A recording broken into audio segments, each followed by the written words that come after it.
Thank you for inviting me. It's an honor for me and for Ellaktor Group to be with you again. And I have to admit what the minister said before. It is true that the government has launched a huge amount of funds for the construction industry and for infrastructure projects. And there is no doubt that the construction market and the infrastructure projects are in the epicenter, I would say, of the strategy of Greece and are heavily subsidized or supported by the RRF. I will start with the obvious things to say that investment in new projects should take into consideration the target of climate neutrality, the protection of the global ecosystem, and in parallel, they should support the need for the upgrade of the transportation infrastructure of the country, but also of Europe. And the final goal is the improvement of the quality of life and the increase of productivity in the economy. Such aims could have been accelerated if what I call asymmetric warfares were not existing.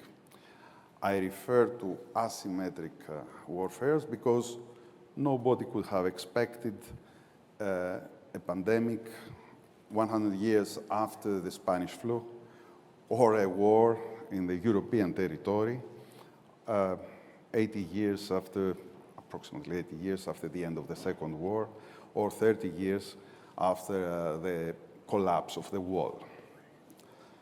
The effects of the said threats or events are very well known. There is a dramatic increase of energy costs, of the cost of raw materials, the problems in the supply chain, which resulted to a global economic crisis. Our industry, the construction industry, was in the middle of the cyclone, one of the first victims of this crisis, because the raw materials and energy are some basic factors in our projects. I have to admit that the government, the enterprises, the financial sector, everybody are looking for methods in order to mitigate the problems arising from what I said before. But what I would like, I think what I said before has been analyzed and discussed a lot. I would like to insert in our discussion some issues which I believe have not been extensively discussed in the past or until now. And I have to be honest, it's not my idea. It was because I have seen a recent review of UBS, which added 2 new D parameters, which have been added to the first one, which is decarbonization that we all know. So the new 2 Ds are the deglobalization and defense. So the deglobalization delays the movement of capitals and excludes some capitals from coming to Europe and to Greece. So my first question, I'm not such a good economist, even though my first degree was in economics, so I cannot answer the question to what extent this deglobalization will affect the economy and also the ongoing projects or the plans for the for the infrastructure projects. The second is the increase of the defense budgets. We all know that Germany launched a new defense program of 100 billion euros.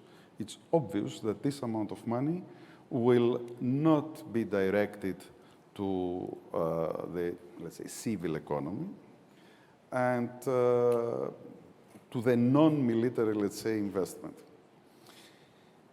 It is early to estimate, I understand, the effects on infrastructure projects, but it is sure that 100 billion from Germany, and to the extent that the other European countries will follow this example, will be missing from the infrastructure projects and to other projects which are subsidized by the RRF and which are targeting, let's say, to the Fit for 55, to all these kind of things.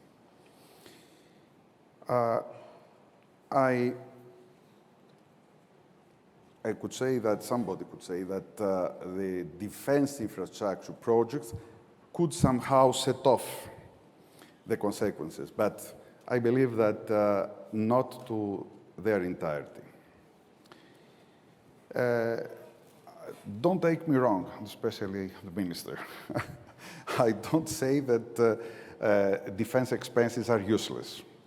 And in contrary, I will remind you the Vitegius statement, si vis pacem para bellum, which means that if you want to have peace, you should be prepared for war. Thus, the Greek government had proactively followed this proverb in the sense that we have, and we are very happy, that we have the Rafale, that we have the ongoing program from the frigates. For obvious reasons, I don't want to take your time in order to analyze more some obvious things. I did not want to create some kind of pessimism with the new Ds, but just to add some topics in the discussion concerning the infrastructure projects and what we are looking forward.